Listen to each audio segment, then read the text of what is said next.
मोकामा के राजद नेता और जनसुराज समर्थक दुलारचंद यादव की हत्या के मामले में जेडीयू प्रत्याशी और पूर्व विधायक अनंत सिंह को गिरफ्तार कर लिया गया। और अनंत सिंह बाहुबली माने तो जाते ही हैं, उनका आपराधिक सफर भी काफी लंबा रहा है और 80 के दशक में अनंत कुनबे का आतंक बिहार में छाया हुआ था। लेकिन क्या अब इस आतंक का अंत हो गया है? ये एक अहम सवाल है। अब कौन है जो अनंत सिंह की विरासत को संभालेगा? किस पर है निगाहें और अभी क्या चल रहा है मोकामा की राजनीति को लेकर? इस सब पर बात करेंगे। आप बने रहिएगा हमारे साथ वीडियो के अंत तक। नमस्कार, मैं हूं आशीष त्रिपाठी आपके साथ। और आपको बता दें कि अनंत सिंह वो नाम है जो इन दिनों काफ़ी चर्चा में है, चूंकि 80 के दशक में अनंत कुनबे का आतंक बिहार में था। इनके बड़े भाई और पूर्व मंत्री दिलीप सिंह की पटना में अपराध जगत में तूती बोलती थी और बाढ़ और मोकामा में अनंत सिंह की जो आपराधिक सत्ता कायम हुई, क्या अब उसका अंत हो गया है? अनंत सिंह का आपराधिक सफर का इतिहास बहुत लंबा है। 80 के दशक में गांव के ही मुन्नी लाल सिंह से इनकी खूनी अदावत छिड़ गई।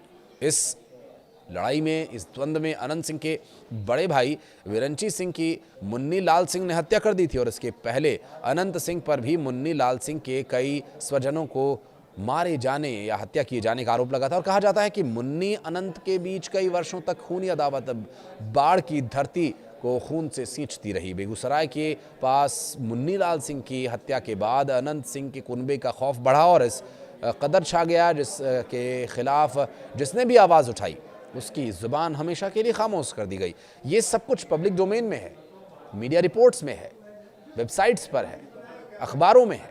80 के ही दशक में अनंत सिंह की अदावत मोकामा के महेश सिंह के साथ ठन गई और उस समय अनंत सिंह की आपराधिक सत्ता की गूंज पूरे बिहार में थी।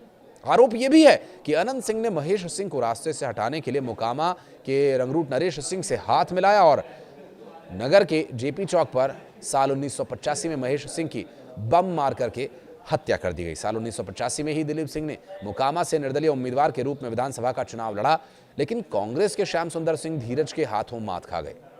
इस जंग में पराजय के बाद दोनों भाइयों का आतंक बढ़ता गया और इस दौर में बाढ़ के राजपूत लड़ाकों से इनकी खूनी जंग छिड़ गई। अनंत सिंह पर इस दौर में दर्जनों राजपूत लोगों के हत्या किए जाने का भी आरोप है और ऐसा करके उन्होंने अपना वर्चस्व बनाया। साल 1990 के चुनाव में दिलीप सिंह ने जनता दल के टिकट पर सियासी सफर का आगाज किया और साल 1995 के चुनाव में बाढ़ विधानसभा क्षेत्र से अनंत सिंह के भाई सच्चिदानंद सिंह उर्फ फाजो सिंह ने अपनी किस्मत तो आजमाई, लेकिन अपने ही वंश के विवेका पहलवान की चुनावी मौजूदगी में इनकी हार हो गई। इस चुनाव में विजय कृष्ण की जीत हुई। फाजो सिंह की पराजय का ठीकरा अनंत सिंह ने विवेक पहलवान पर फोड़ा। परिणाम स्वरूप विवेका पहलवान को लदमा गांव छोड़ना पड़ा। विवेका पहलवान ने गांव तो छोड़ दिया, लेकिन अनंत सिंह से इनका जो विवाद रहा वो काफ़ी भीषण हो गया। इस जंग में अनंत सिंह के कई शूटर्स और रिश्तेदारों की जान चली गई। बाद में जो तथ्य सामने आए उसमें बताया गया कि अनंत सिंह पर राजपूत समाज के दर्जनों लोगों की हत्या करने का आरोप है और अनंत सिंह के आतंक से कई वारदातों की प्राथमिकी तक दर्ज नहीं हुई। खुद अपने ही गांव लदमा में भी अनंत सिंह ने कई लोगों को मौत के घाट उतारा। साल 2000 के चुनाव में अपने भाई दिलीप सिंह को जिताने के लिए सूरजभान समर्थक भावनचक निवासी बच्चू सिंह को घर से खींचकर गोलियों से भूनने का भी आरोप है।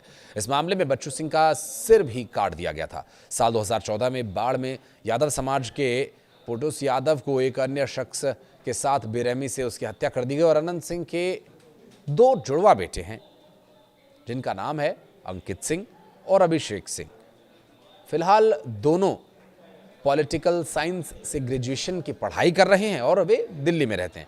अनंत सिंह ने जेल से निकलने के बाद खुद ही चुनाव लड़ने का निर्णय लिया, लेकिन दुलारचंद यादव हत्याकांड मामले में जेल जाने के बाद चर्चा यह है कि उनकी विरासत को उनके दोनों बेटे आगे बढ़ा सकते हैं।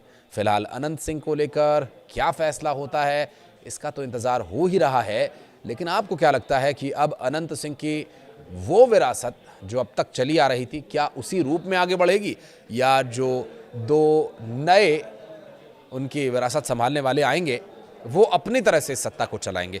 बताइएगा कमेंट सेक्शन में जो भी आपका विचार है। धन्यवाद।